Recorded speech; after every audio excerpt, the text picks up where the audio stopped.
Hello and welcome to another episode of Rants and Yarn with two best friends. Stefanie's still busy, so I'll be bringing you another video by myself. And I don't really have much to update except for that spring is coming and the flowers are blooming and it's getting to be nice. And we have sightings of coyotes where we live, and that's why we can't have chickens anymore. Because these coyotes, they just like to go after the chickens, and then we end up not having any more anymore. We end up not having any anymore. Unless we really do a good job of securing up the chickens. So the article I have for you today is called Seattle-ization, American cities fear what's happened here.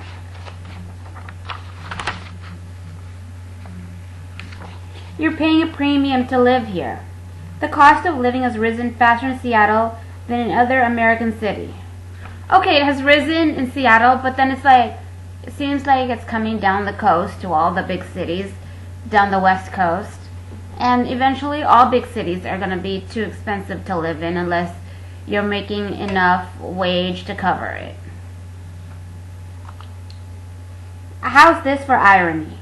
While we've been worried about Seattle becoming the next San Francisco, it turns out other cities have been worried about becoming the next Seattle. I guess, yeah, everyone's worried about it becoming the next San Francisco in terms of population and density, but now also in price range.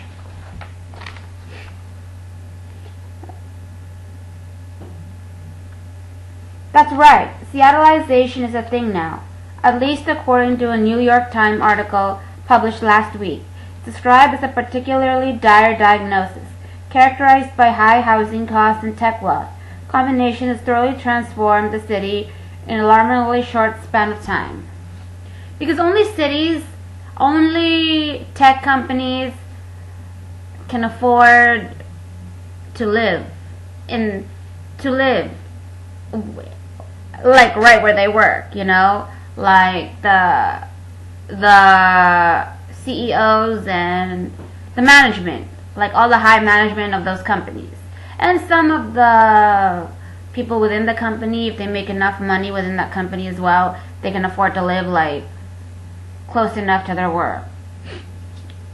Like close enough to their work or within the same city if they don't have to like go far out and have to like drive an hour or so just to get to work. It's crazy. It's crazy.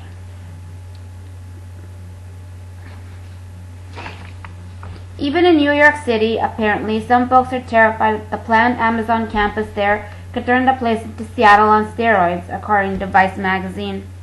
Of course, because it's going to be so much more constricted and it's going to be so much more hustle and bustle than it already is, and it's going to up the prices of things, and it's going to make it more expensive to live in, and just a lot. Just a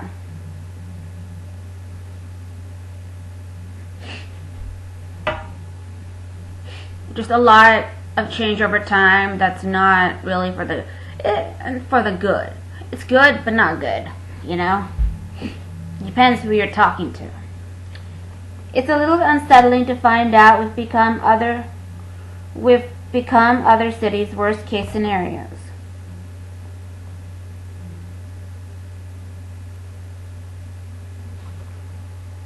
But it's also understandable when you consider not just how expensive Seattle has become, but how quickly it happened. Sorry, get distracted.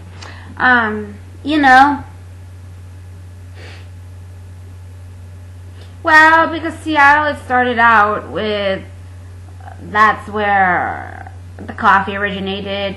Pete's Coffee and Starbucks, so they both originated in Seattle, and boom, from there. That's how everything everything grew around that, and things started coming in there and booming Seattle, and then they're like boom, and then it started moving down the West Coast, and things are starting to boom, and then pretty much you'll see it moving to all the other bigger cities slowly but slowly. That's why you have to move to those cities that haven't yet boomed, and get in there before it becomes not affordable anymore, In 2000, but then yet again, it's like, where's the jobs though? You have to wait for it to come, and it's a whole lot, That's true. Even in 2013, when census data showed that Seattle had suddenly become the fastest growing big city in the nation, it seemed to come from out of the blue. Of course, that turned out to be just the beginning. That's how it starts. It's like you don't think, but it happens right from underneath your nose. But think back to right before then, in 2012. Amazon had consolidated its workforce in South Lake Union only 2 years earlier. The gears were already in motion, but most of us were oblivious to the tidal wave of change that was about to hit. Of course, if Amazon's based there, of course it's going to boom and then move to California and then move to New York. So move to they want to hit all the big spots. I guess we thought of Seattle as a fairly expensive place to live back then, which is a little funnier in retrospect. The year that the cost of living index scored Seattle at 115.2, which meant that living costs here were 15.2% higher than the national average. 100 is the index's average. If you go higher than the index, damn, you've raised the bar, and like I said, only big shots can live there. That score ranked Seattle 35th among the more than 300 cities included in the index that year. We were just tied with Portland, a few of the cities that had higher living costs than Seattle in 2012: Sacramento, Philadelphia, and Anchorage, Alaska. Oh, surprising that Anchorage is a big booming city, but what else do you have in Alaska? It's true. Fast forward to today. The most recent cost of living index release for the third quarter of 2018 pegs Seattle at 53.6% above the national average. It's just 6 years. Our index score jumped by about 38 points.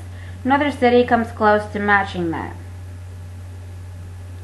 We're now firmly established as the 6th most expensive place to live in the country, according to the index, a mark we first hit that at the end of last year. And yeah, we've left Portland in the dust, even though the Rose City is also the top 10, 13-point gain in the index score. Everybody no more moving to Oregon. The cost of living index is published quarterly by the Arlington, Virginia-based Center for Regional Economic Competitiveness, a non-profit research and policy organization.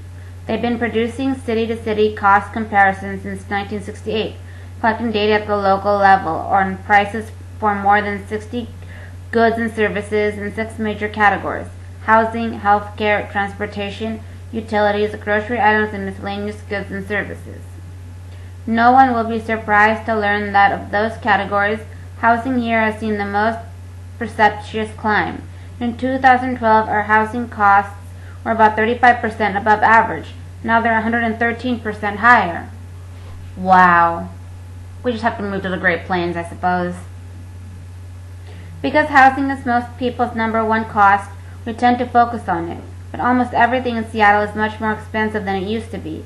In each of the index's 6 categories, Seattle's score has gone up. We rank toward the top of the price of nearly every good and service included in the index, from cooking oil to car repairs, from a trip to the dentist to yoga classes. We're paying the premium to live here. Well, of course, if it costs more to live there, then everything will go up. The cost for everything so people can afford to live there, which sucks, because then you can't afford it. You can't afford those stuff. You don't afford to live there, and it's a mess.